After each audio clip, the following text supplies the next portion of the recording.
For over 4 decades, Judy Chicago, the artist, the author, feminist, educator, and humanist, has remained steadfast in her commitment to the power of art as a vehicle for intellectual transformation and social change, and to women's rights to engage in the highest level of art production. Clearly, she has our backs, let's say.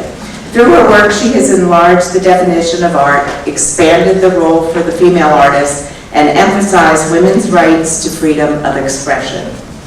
In the early 70s, after a decade of professional art practice, Judy pioneered feminist art and art education through a unique program for women at the California State University in Fresno. In 1974, she turned her attention to the subject of women's history and created her most well-known work, The Dinner Party. This monumental multimedia project was a symbolic history of women in Western civilization, and it was executed between 1974 and 1979 with the participation of hundreds of volunteers. She then designed a series of birth and creation images for her needlework after observing the absence of representation about birth in Western art.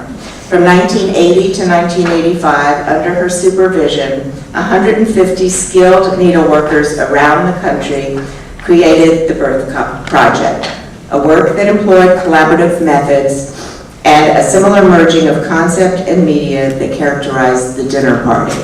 It's very interesting to see that she's done a lot of collaborative work, so a lot of women have been involved with her work, and that's also a wonderful thing.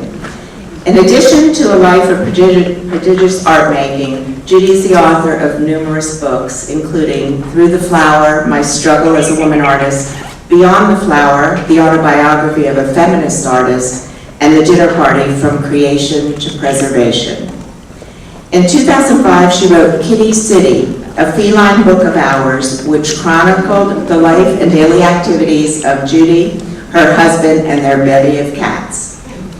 In 2007, Becoming Judy Chicago, a biographer by art historian Gail Levin, was based on Judy's papers that are housed at Radcliffe College's Schlesinger Library on the history of women in America. She's the only living artist to be represented in those archives. We were very pleased to welcome Judy for both a presentation and signings for Kitty City, along with the Humane Society and People Adopted Cats, and with Gail Levin, a presentation when Becoming Judy Chicago was published.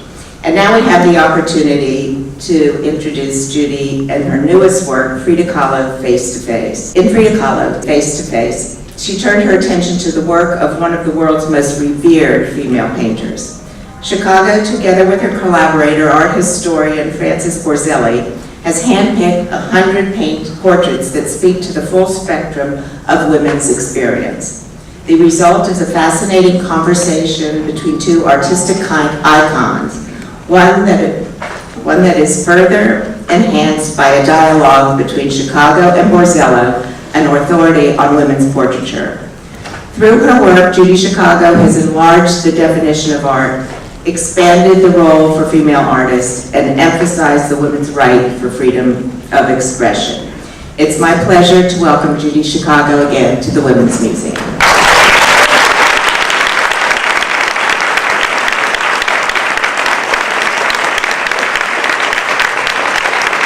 Hello, good afternoon. Why would I want to write a book about Frida Kahlo? Although I've penned almost a dozen books, most of them have been about my own work. Still, I was intrigued when Prestel contacted me about this project. I delivered a lecture at the Women's Building in LA, where I was living, about some of the discoveries I was making. At that time, Frida Kahlo was not at all well known. She was known, I know it's hard for some people to realize this, but like Jojo O'Keeffe, Frida Kahlo's work was brought into the mainstream by the feminist art movement. In fact, in 1965, when I was a young woman artist working and showing in Los Angeles, my art dealer, Rolf Nelson, had a 24-foot cloud painting by O'Keeffe. in his gallery for sale for $35,000, and he couldn't even get anybody to look at it, much less buy it. The same was true of Callow at that time. She was known primarily as Diego Rivera's wife, who also paints. At any rate, a guy named Christopher Lyon happened to be at my lecture in the early 70s. He was a student in LA, and he grew up to become the New York editor-in-chief of Prestel.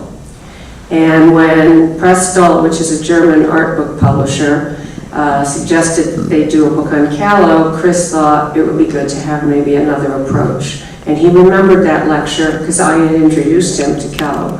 And so he contacted me and asked me if I would be interested in doing this book. My first response was that I would only do it if I could partner with an art historian, specifically Frances Borzello, whose writing I admire. One of her areas of expertise is the history of female self-portraiture, a context into which, curiously, Callow's oeuvre has not often been placed. And what I mean by the history of female self-portraiture is a tradition that Frances discussed in her groundbreaking 1998 book, Seeing Ourselves. As I wrote in my essay in the Callow book, there has been considerable art world resistance to the idea that there might be an alternate matrilinear narrative, that is, to the male-centered modernist narrative promoted, for example, by the Museum of Modern Art and mimicked by institutions all over the world. I was saying to the young photographer that I was looking at a tourist magazine in my hotel room this morning about things to do in Washington, and I looked at the art institutions and the museums, and I was reading what they were promoting at the National Gallery, and you know, I'm a member of the gender police. And I go to museums and count. Well, it's quite startling to me at the National Gallery, which is of course a tax-funded museum, listed all these artists that they wanted me to come and see. And I'm like, I'm not going there. It's all men. Why would I want to go there? You must be out of your mind. And I'm thinking, you know, are they completely impervious to the changes that have taken place? Obviously. It never occurs to them that there might be women who come to Washington and who would like to see our tradition represented someplace other, or in addition to the National Museum of Women in the Arts. But anyway, in Face-to-Face, Frances and I had a number of goals, one of which was to examine Callow's overall body of art, something that happens rarely with women artists. Instead, as took place with Merritt Oppenheim's fur-lined teacup at MoMA, women's work is often taken out of context and fit into the male modernist narrative, which serves to reinforce rather than to challenge that narrative. And challenging the dominance of the male narrative was one of the goals of the feminist art movement, my own work included. And of course, this lack of dealing with women's overall body of work is something that I feel sensitive to, because my work is often reduced to the dinner party. And even though I'm grateful for the acknowledgement that it's brought me, still the dinner party is only one work in a large body of work, which is one of the reasons I have a survey show up at ACA in New York from now to the end of November called Surveying Judy Chicago, 1970 to 2010. So I wanted to do for Frida Kahlo what I hope that will happen in terms of my own work. The other problem in terms of women's art, another problem, is that it's often described in terms of their biographies, and often as reactive to what their male partners do.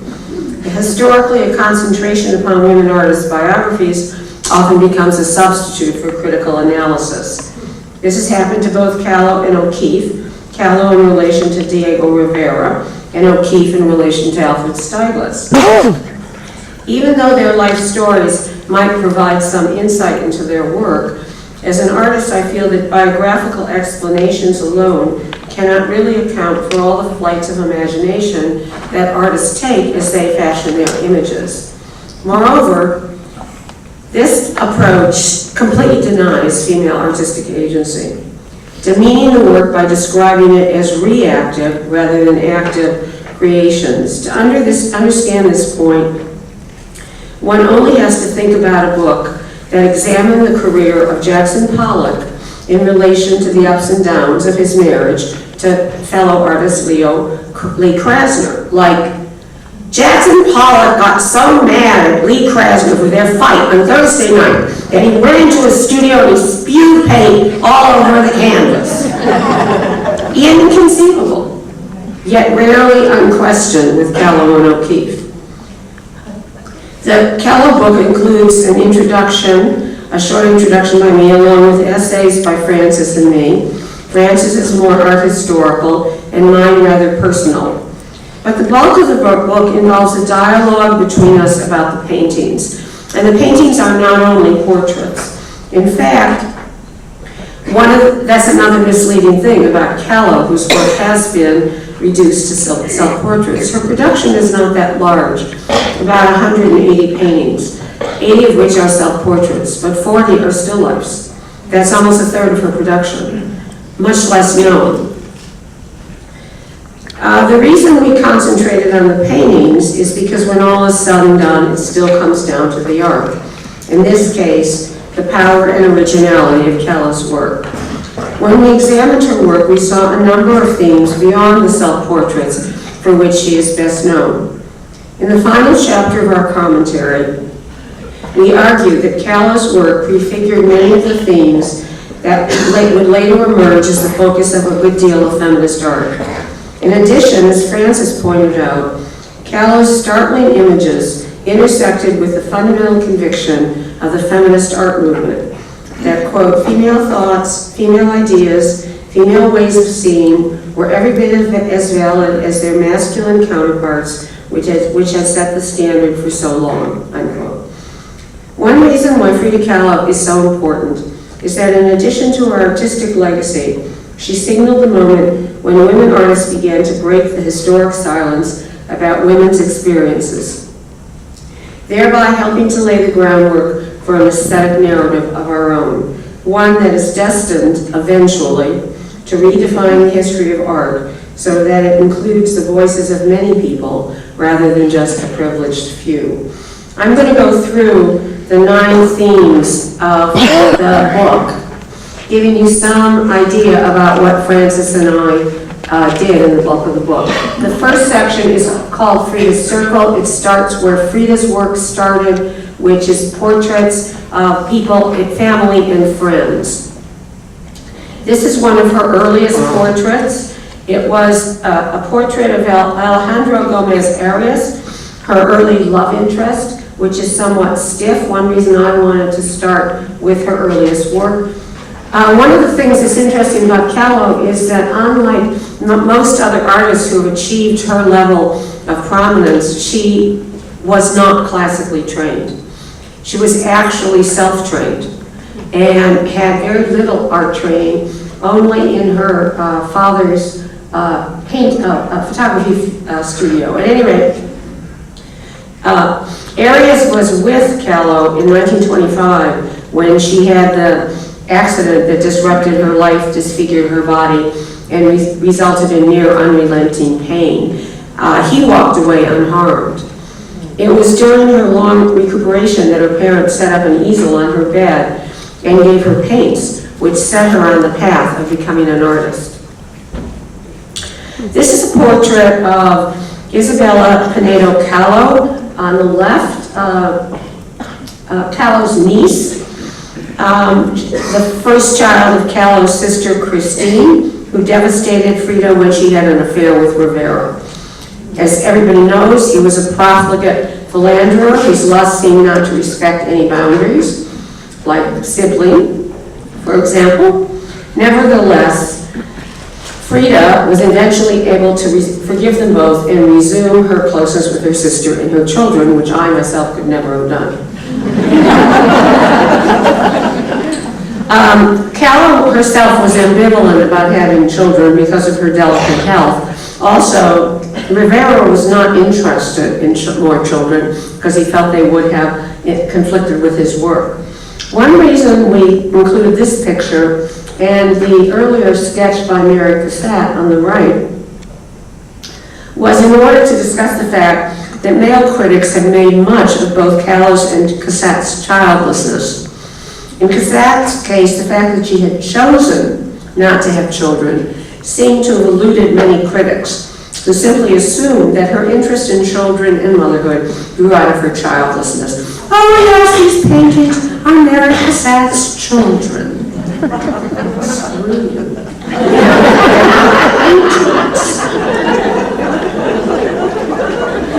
It's interesting to note that both artists imbue their subjects with an individuality that seems related to their awareness of children as little people. Like many women before her, women artists before her who had limited or no access to art training, Callow's path to art was through her father. Although she lived at a time when women were allowed to attend art school, she had originally studied with the goal of becoming a doctor.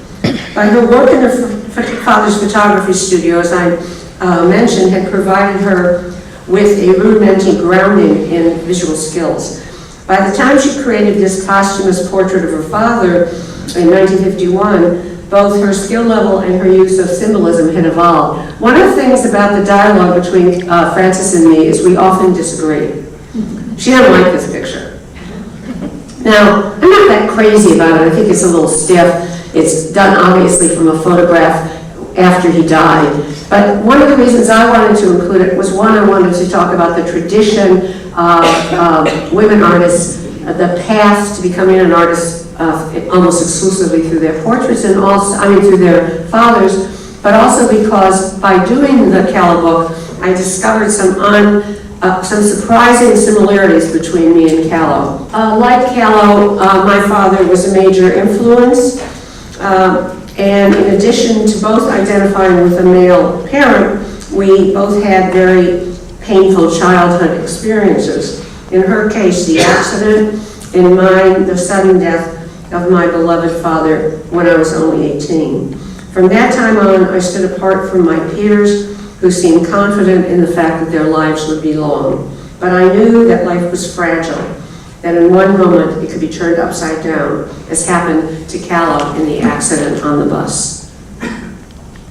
The second section of the book is called Mirror Images. Many women artists use costume, mystery, and image to communicate a constructed self that they presented to the world. This is a juxtaposition of the painting that's here in Memoir, Frida's self-portrait dedicated to Leon Trotsky, and a self-portrait by the great painter Romaine Brooks, one of the first openly lesbian painters. This portrait is from 1923. Clad in a Mexican dress with flowers in her hair, Callow presents herself in this painting as if on a stage. But she was not the only woman to construct an identity. Like her, the writer and diarist Onyx Mann, who was my mentor, turned to art to create a carefully stylized persona, as well as a world in which she felt comfortable. My writing is me, she once said, and my life and writing are one whole, integrated and indivisible unit. Even prior to Callow, as I mentioned, there were other women artists, like the American expatriate lesbian painter Romaine Brooks, who used costume, mystery, and image to construct a constructed self to communicate a constructed self that they presented to the world. Why is this important? Because long before women's studies and the development of feminist theorists with the idea of performing femininity or femininity as a social construct, women artists were already making images that communicated that idea. On the left is a painting called Self-Portrait with Medallion by Callow from 1948. On the right is a 15th century painting, The Madre Dolorosa. In this painting, we juxtapose these in order to talk about the construction of identity and its sources in other imagery that Callow drew on. She's clothed here as a Tehuana, a woman native to Mexico's Isthmus of, I'm sure I'm going to pronounce this wrong, Tehuantepec. I'm sure it's much more rolling off the tongue than I presented. By presenting herself this way, Callow alludes to resilient indigenous culture where, despite colonial history, women were believed to have maintained a considerable amount of autonomy. The lacy white fabric she's wearing also suggests ecclesiastical whitework, which was traditionally created by nuns. This reference to Catholicism is extended by the pearl-like teardrops, which bring to mind this painting, the Madre de la Rosa. Thus, traditional Mexican garb is combined with multiple other visual allusions to create a potent image of entrapment, pain, and anguish. One of the reasons I'm talking to you about how we approach Callow is so that you'll get a sense that we approached her in a different way. Callow is generally presented in a context of surrealism, in relation to Diego Rivera, or as an exception, sort of out of context, all on her own, exceptional, like O'Keeffe. Exceptionalizing women artists is another strategy for not placing them in the historic context that our book attempts to do. The third section is called Mexican Identity, because Callow's work demonstrates an early preoccupation with all things Mexican. In this painting from 1932, Self-Portrait on the Borderline Between Mexico and the United States, this painting is full of symbolism, and Callow's figure dominates the scene. She's the centerpiece of the tableau. In Mexican dress and clutching the Mexican flag, she stands on a stone that marks the boundary between the two countries. As Francis says, one of Callow's defiant pleasures was to dramatize her Mexican persona while in the United States with Rivera, who was working on murals. And one of the reasons she did this is that, for example, in this self-portrait, she refers to herself as Carmen Rivera, a reference to Carmen Miranda, because Callow was often characterized as the Brazilian singer and actress. After all, they're all the same, right? When the media was not evidencing a racist bent by referring to Callow as Carmen Miranda, they patronized her by describing her as what I said before, Rivera's little wife who also paints. I mean, the thing that's really astonishing about Callow is that given the fact that she had faced so many challenges and had so little training and always saw herself as secondary to Rivera's life and work and fit her painting around his life and work and was seen as secondary. It's quite remarkable that it is Callow whose work is now avidly collected. Her prices are way beyond Rivera's. It's a kind of great irony of history. In fact, I was recently at the Hispanic Cultural Center in New Mexico, in Albuquerque, and the director was touring us, and we ran into a woman who had just come from Mexico City and seen Callow's daughter. And she said, Rivera's daughter. And she said, Rivera's daughter was livid, and she used a Spanish term, which I'm not going to attempt to say in Spanish, but I can tell you in English it was like, I just want to get Diego out from under Callow's skirt. Now here was a painting I didn't like. So I didn't write about it at all. Francis wrote about it. It's a painting from 1937, but when it was juxtaposed with Mantegna's The Dead Christ, actually I saw it differently. As Francis said about this painting, the horror of the child's death, in this case Rivera's godchild from a family he used as models, is conveyed not through the conventional pathos of grieving relatives, but through the disturbingly crazy tilt of the crown, the bare little upturned feet, the eyes that though open, a horribly realistic touch will never see again. Also, the growing sophistication of Callow's technique is evident in her alteration of the traditional post-modern portraiture format, with its side view of the dead person on a bed into a frontal view on a humble Mexican mat. Her decision to paint the boy this way, which is obviously a reference to Mantegna's painting, adds to the poignancy of the image. But you've got to admit, it's a really odd image to see Demas Romus. I didn't really understand it, but Frances's reading, it's one of the reasons I wanted to work with an art historian.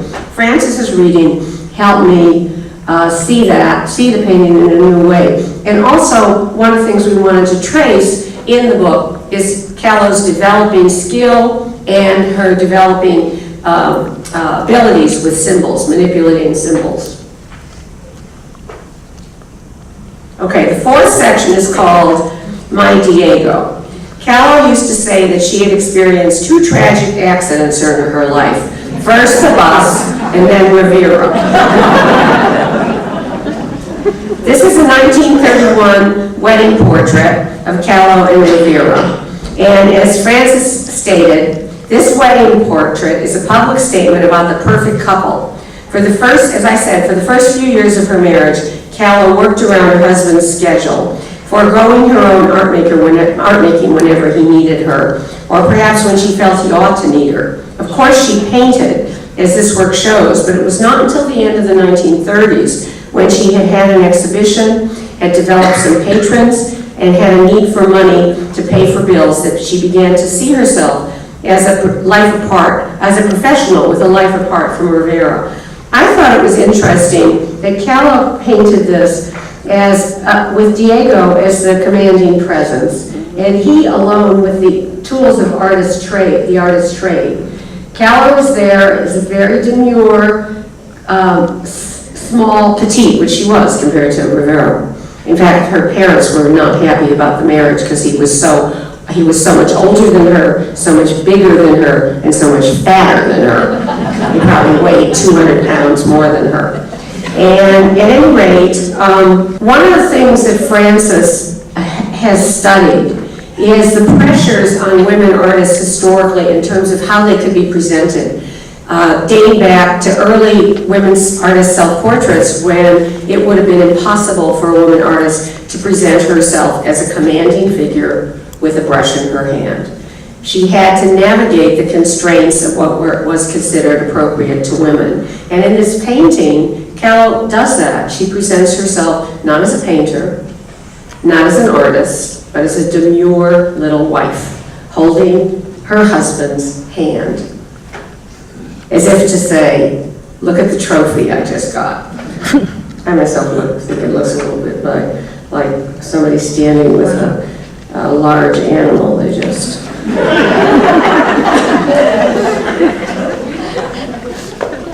On the left is a painting by Callow called Diego and I from 1949, and on the right is a drawing and a detail from a drawing of mine from 1982 from a series of shadow drawings called Wrestling with the Shadow for Her Life. Frances wrote about the Callow painting, saying that it exhibited an air of desperation not found in earlier works. The tears and unkempt hair suggest a kind of madness, while the third eye endows Rivera with a kind of godliness. By the simple yet imaginative idea of carrying her hair across her neck, Callow traps her head with its single-minded contents inside a circle of herself from which there is no exit. I actually see this image a little differently because of my own work on the subject of the shadow men, that often men, their shadows loom large in women's life. I think that the image symbolizes something with which many women, myself included, have struggled. That is internalizing the needs and persona of a male partner until they overshadow one's own needs. In my drawing from the shadow drawing series, the dark shadow of the male figure appears on the face of the kneeling woman. This seems to be an analog to the image of Rivera's head firmly planted in Callow's mind, leaving no room for her own thoughts. And I said before that when I began this project, I really didn't see many parallels between Callow and myself. First of all, her production was small, mine is huge. She worked small, I worked large. Also, I never would have put up with Diego Rivera's like, you must be kidding. But as I went along, I saw actually some parallels in our imagery like this, the parallel in terms of the influence of our fathers, and some other strange parallels. For example, our use of color. I don't know if I talk about this or not, maybe later. If not, I'll mention it when I get to the end. The fifth section is called Frida's Cosmology. And this was something actually that I perceived that Frances wasn't convinced of, but has come around on the subject. Historically, very few women artists have attempted to create a personal visual cosmology. On the left, below is the Callo's painting Sun and Life from 1947, and above is the runner back from Hildegard of Bingen from the dinner party, based on a vision of Hildegard's that I reinterpreted a drawing of her vision of the universe. In fact, that's the only precedent that I know of for Callo's efforts to create a personal visual cosmology, is that of Hildegard von Bingen, who was a medieval artist, abbess, and visionary. In contrast to Hildegard's beautiful but chaste representation of the universe, Callo's painting bursts with fecund-like forms, you might notice. The composition simply seethes with life bursting forth, yet the color of the plants is austere, as in the late fall when growth subsides and winter begins in preparation for the next spring, when life will erupt again, which is a very apt demonstration of Callo's view of the ongoing cycle of life, something that she depicted many times in her work. This is a little-known work by Callo from 1945 called Moses. It's an extremely ambitious work, filled with historic, biblical, and cosmological figures on either side of a radiant sun, beneath which are two forms exploding with life. In the center of the painting is a weeping fetus, under which is the child Moses floating in a shell-like basket. And then Callo places Hitler and Marx on different sides, suggesting that one section should be read as good and the other as evil, but the images aren't divided so neatly. As always with Callo, the message is the interconnectedness of everything. The formal composition actually seems to harken back to the symbolic universe of Hieronymus Bosch, the Flemish artist who lived in the 15th century. Like Callo, Bosch developed an intensely personal symbolism along with an expressive intensity that conveys the complexity of their respective worldviews. Now, it's interesting, my husband, photographer Donald Woodman, who worked on the digital images for the PowerPoint, of course, was looking very closely at this image. And, you know, he started looking at the imagery in the bottom left-hand corner, the bottom right-hand corner. I mean, the upper left-hand corner, I mean, it's incredibly complex, with all kinds of references to historical figures, to Mexican mythology, to Mexican history. She's kind of claiming the whole world in this rather small painting, because her paintings were rather small. And I think that the fact that this painting has not been looked at, but rather her self-portraits have been so much focus of art historical study, says something about what is acceptable, has been acceptable for women artists. In other words, it's acceptable to do images of the self. It's less acceptable to do images about the nature of the world. The sixth section is called My Menagerie. Callo was one of a number of women artists who lived with and painted their companion animals. And again, these self-portraits that Callo did with her animals have been looked at almost entirely, again, from a biographical point of view. Oh, she took up with her animals when Rivera abandoned her. I mean, other such insightful analysis. And again, the context has made it impossible to actually see what she was doing with these paintings of herself with animals. And I hope that when you read the book and you see a few of these slides, you'll begin to understand the importance of looking at women artists' work in our own context and not as if we were add-ons to surrealism, appendages to male artists, or aberrations and exceptions, because we have our own context, and that context illuminates our work in ways that are simply impossible to understand if that context is ignored. So, Callow was not the only woman who was devoted to and painted their companion animals. Again, this is an area of similarity between me and Callow.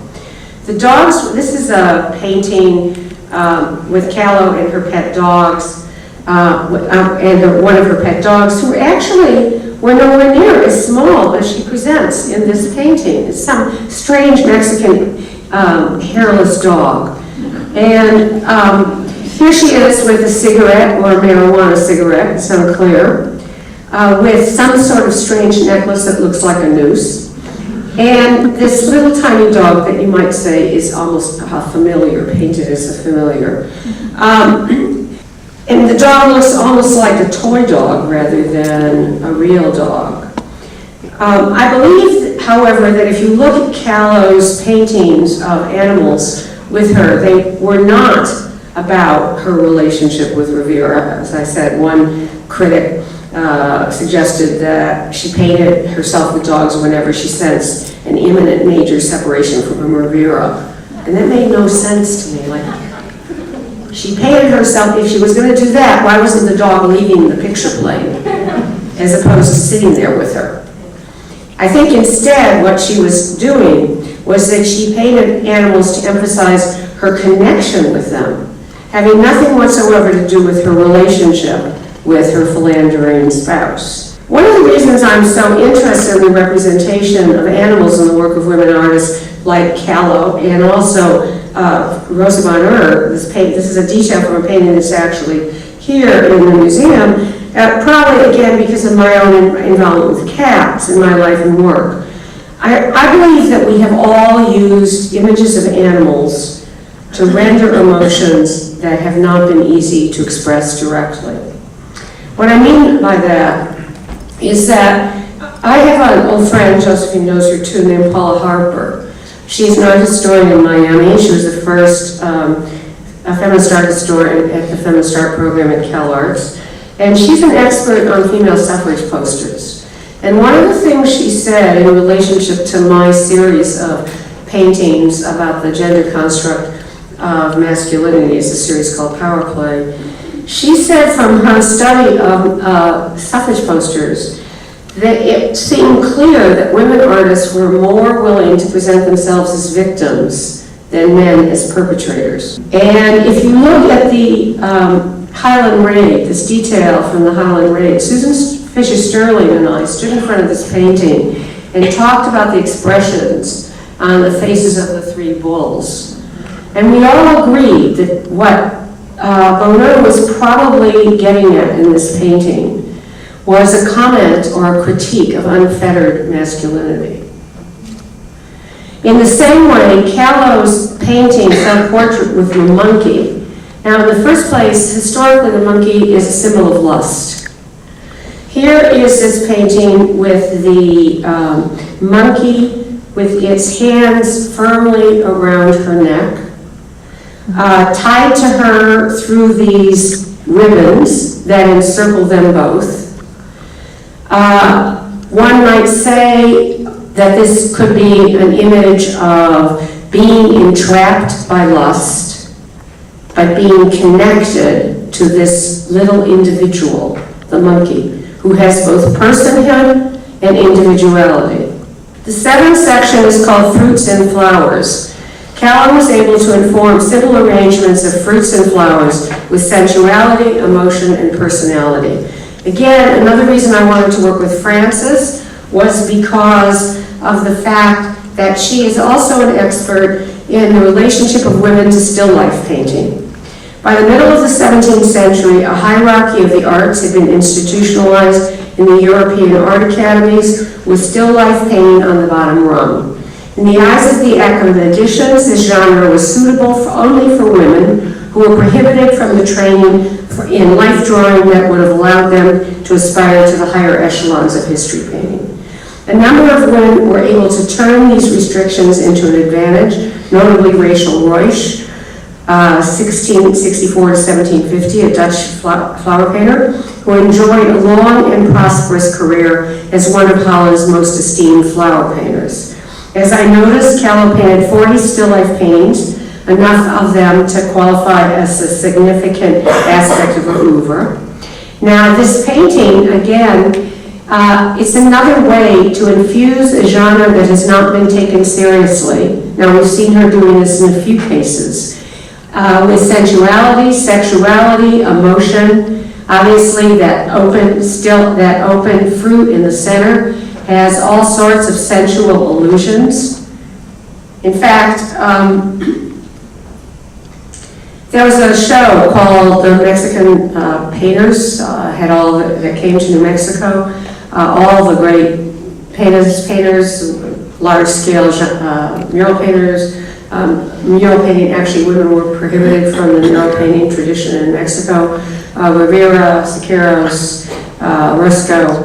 But I was riveted by a small still life by Frida Kahlo that was so suffused with emotion. I found it incredible that she was able to take this simple painting and fill it with so much feeling that I stood there weeping.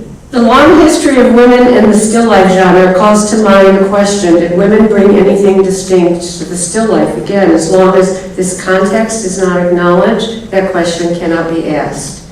I paint flowers so they will not die, Callow once commented. A remark that suggests a deep awareness of the transient nature of life, one that can be readily expressed through flowers. In fact, one of the things Callow liked to do, because she had a great sense of humor, was buy fruits and vegetables, paint them, and then invite all her friends to come over and eat them before they died. Again, an expression of her awareness of the cycle of life and death and rebirth. Magnolia in full bloom lasts briefly. Only art can transform that limited amount of time into eternity. Moreover, magnolias, which are ancient flowers, are tough.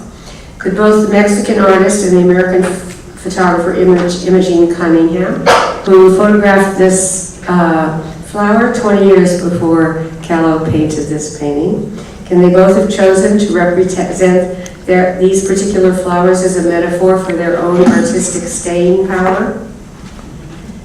The 8th section is called The Divided Self. The split or divided self involves the separation of a part of the mind from the whole.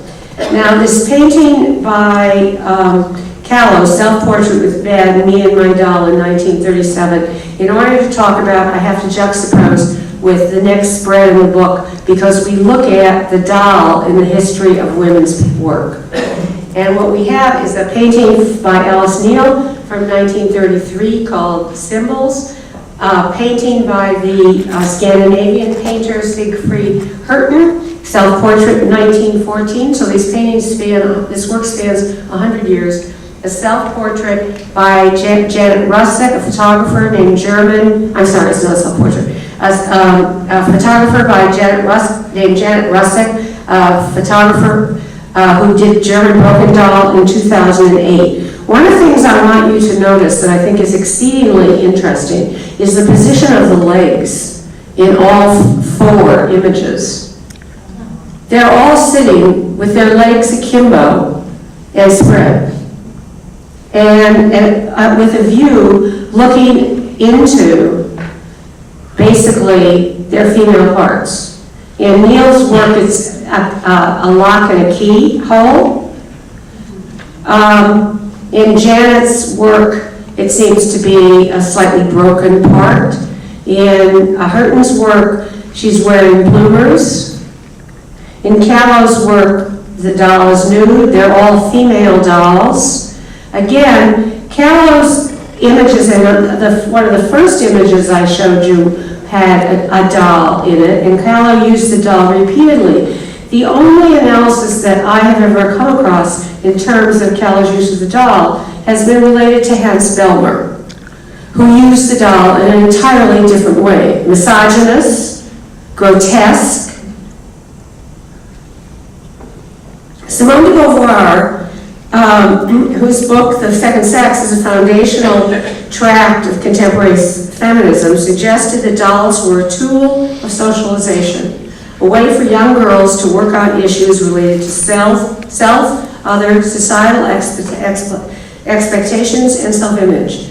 Years later, Janet Russick explained that her use of dolls has allowed her the exploration of a variety of issues that relate to childhood and being a woman, an interpretation that seems to apply to the other images as well.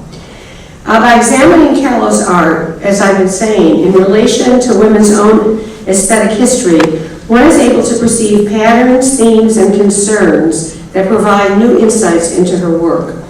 This is one argument for the importance of appropriate context like memoir in understanding the work of women artists, particularly those whose work, like Callow's, is female-centered.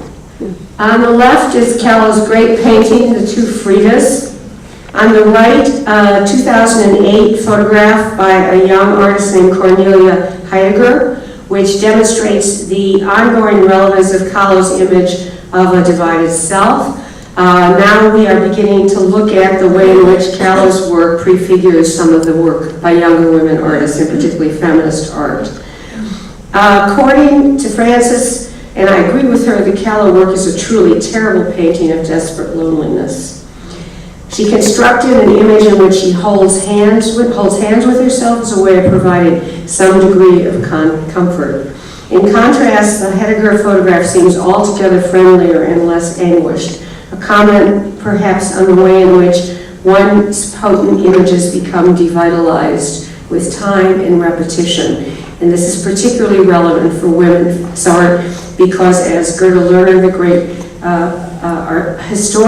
women's historian, wrote, "Women do not know what women before them thought, taught, and I would add, created, and that results in a constant reinventing of the wheel." So we see woman artist after woman artist, younger women artists, coming up with images that have been explored earlier and sometimes in a more potent way. In fact, at the Brooklyn Museum on October 3rd, when Frances and I did a dialogue to launch the Callow book after our presentation, and in relation to the last images I was showing you about the dolls, the use of dolls in women's art, the young woman came up to us, a performance artist, and said, "I've been working with dolls for 20 years, and I had no idea anybody had ever done it before me." And the problem with that is that we cannot then build on the aesthetic achievements of earlier women. We can only repeat them, and sometimes in less potent form. The last section of the book is called Inside Out. Callow pushed the boundaries of subject matter to allow for the introduction of personal experiences that were previously considered entirely outside the limits of art. This is a drawing by Callow about her miscarriage called Henry Ford Hospital. On the right, work by a photographer named Joanne Leonard from 1972 called Rupture about miscarriage. And below, an image from my birth project called Birth Tear Tear, a small embroidery directly on top of my drawing on silk. In 1980, when I set out to address what I assumed was an iconographic void about the reality of the birth experience in the birth project, I thought that there were no images of birth or miscarriage, as the case may be in Western art, at least not from a female perspective. I would later discover that there were precedents, including this incredible painting by Callow, My Birth, which was not widely known then. And even less familiar was the work by Joanne Leonard, who in the early 1970s produced this image about her miscarriage in a series called Journal of a Miscarriage, which has rarely been seen. I think it's worthwhile to point out that while Callow painted the blood in this painting, Leonard actually smeared her blood, her bleeding from the her miscarriage blood, right on the pages of her journal. This difference in approach actually reflects the significant change that had taken place in art as a result of the feminist art movement, which ushered in, among other subjects, a focus on the female body and its effluence, and also brought callow to her present prominence. But the important point here, is that callow, if you look at Callow's work in an overall way, you see her opening up areas of subject matter that were then to be explored by younger artists over the next 50 years. Another example is this juxtaposition of Callow's incredible painting, The Broken Column, and Hannah Wilke's photograph from the series Intravenous, 1992. What most engages me is the fact that Callow's examination of the torments of illness set the stage for later women artists. For instance, Hannah Wilke, who chronicled her battle with lymphoma in a searing group of photographs that drew on various art historical tropes, especially traditional representations of women. One reason, as I said earlier on, why Frida Kahlo is so important is that she signaled the moment when women artists began to break the historical silence about women's experiences, thus ushering in a new era where for the first time women artists have the psychological permission to express ourselves freely in art. Thank you very much.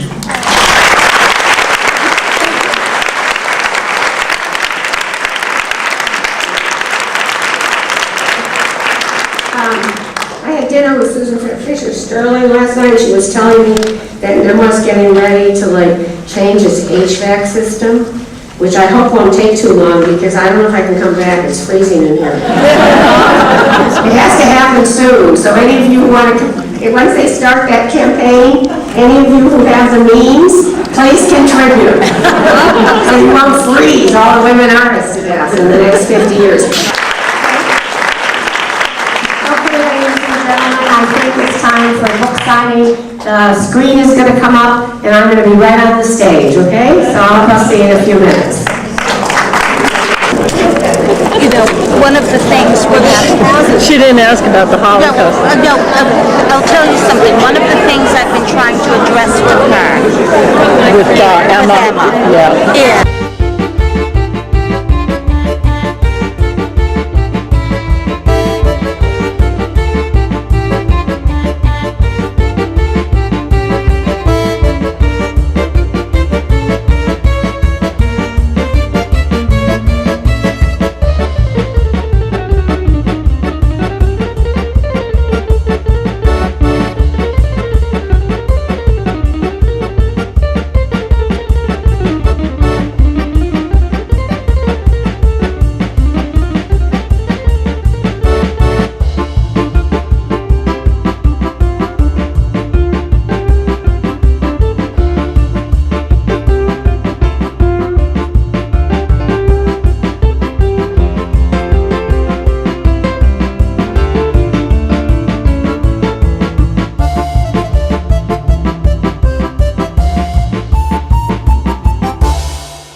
is...